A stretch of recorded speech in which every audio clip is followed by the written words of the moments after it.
Hello, everyone. Welcome to Dreamy English Stories. In this video, you will practice your English listening skills through a calm and realistic story. This story is designed to help you improve listening comprehension practice, the shadowing technique, learn natural English through a meaningful situation, listen carefully, pause when you need, repeat each sentence out loud. Now, let's begin. Chapter 1. I didn't follow the signs. I saw the signs before I made the choice. They were clear, simple, easy to understand. They pointed in one direction and promised safety. Most people would follow them without thinking. I almost did. I stood there for a moment and looked at the arrows. They felt confident, certain, as if they knew something I didn't. I noticed how my body reacted. My breathing became shallow. My shoulders tightened. Not fear, pressure. The signs were not forcing me, but they were asking for obedience. I asked myself a quiet question. Why do I want to follow them? The answer wasn't comforting. I wanted to follow them because it felt expected, because it felt approved, because not following them felt like a mistake. I looked around again. The path was clean, clear, well used, too perfect. I noticed another path. It wasn't hidden, just quieter, no signs, no promises, just space. I felt the difference immediately. The marked path felt loud. The quiet path felt open.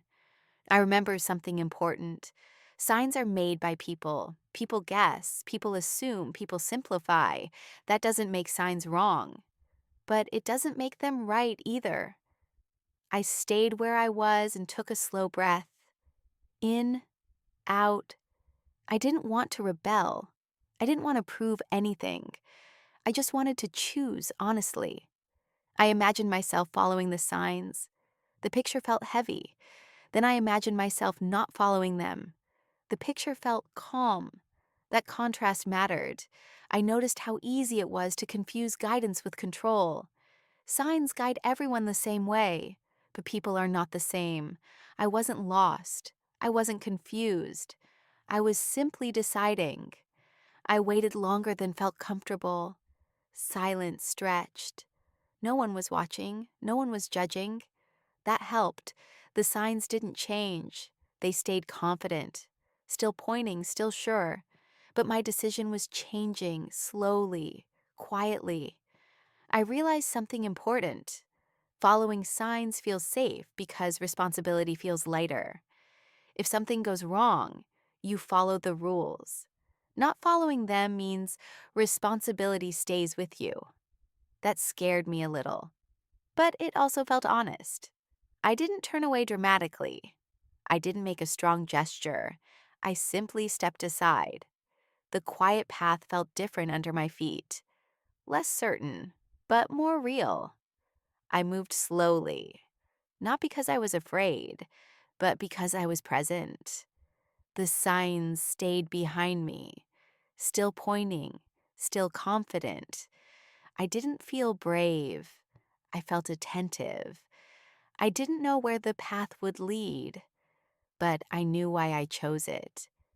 And for now, that was enough. Chapter 2. I didn't follow the signs. The quiet path did not welcome me. It didn't feel friendly. It didn't feel safe. It just existed. I moved slowly and paid attention to each step. The ground felt uneven. The air felt wider. Nothing rushed me forward. I noticed how my thoughts changed. They became quieter, more focused. I wasn't thinking about outcomes. I was thinking about presence. The signs were gone now. No arrows, no directions. Only space and time. For a moment, doubt appeared. Not loudly, not dramatically. Just a small question. What if this is wrong? I didn't fight the question. I let it sit beside me. Questions don't need answers immediately. I remembered why I chose this path. Not because it was better, but because it felt honest. Honesty often feels slower. It doesn't push you. It waits. I walked for a while without checking my direction. I listened to my breathing. In, out. The world felt less organized here, but it also felt less demanding. I realized something important. Signs remove uncertainty, but they also remove choice.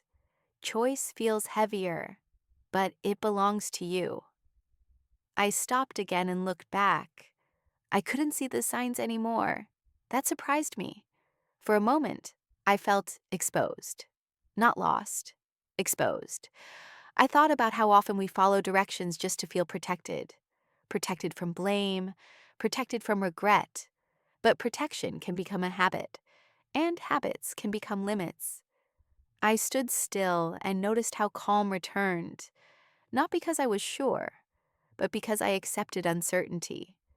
Uncertainty stopped feeling like danger. It started feeling like space. I moved forward again, not faster, not slower, just steady. The path didn't promise anything. It didn't offer comfort, but it allowed attention. I noticed small details, the sound of my steps, the change in light. These details kept me grounded. I realized how often people confuse confidence with correctness. Signs are confident, but confidence doesn't mean truth. My choice still felt quiet, but it felt aligned.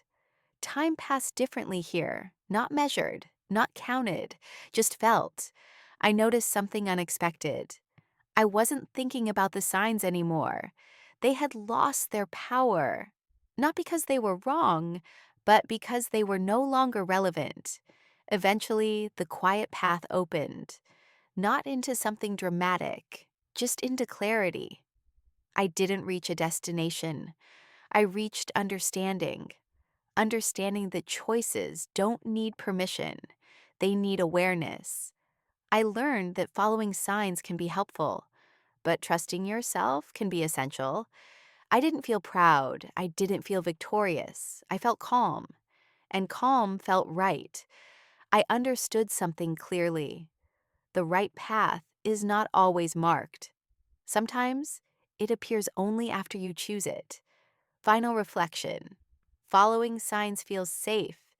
Choosing for yourself feels real. You don't need to reject guidance, but you don't need to obey it either. Awareness is not rebellion. It is responsibility. Outro.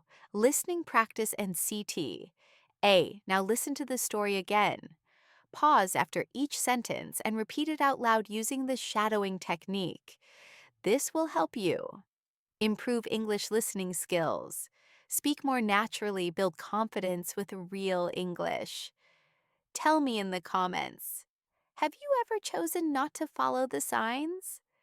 If you enjoyed this story, please like the video and subscribe to Dreamy English's stories for more calm and meaningful English listening practice. Thank you for listening. See you in the next story.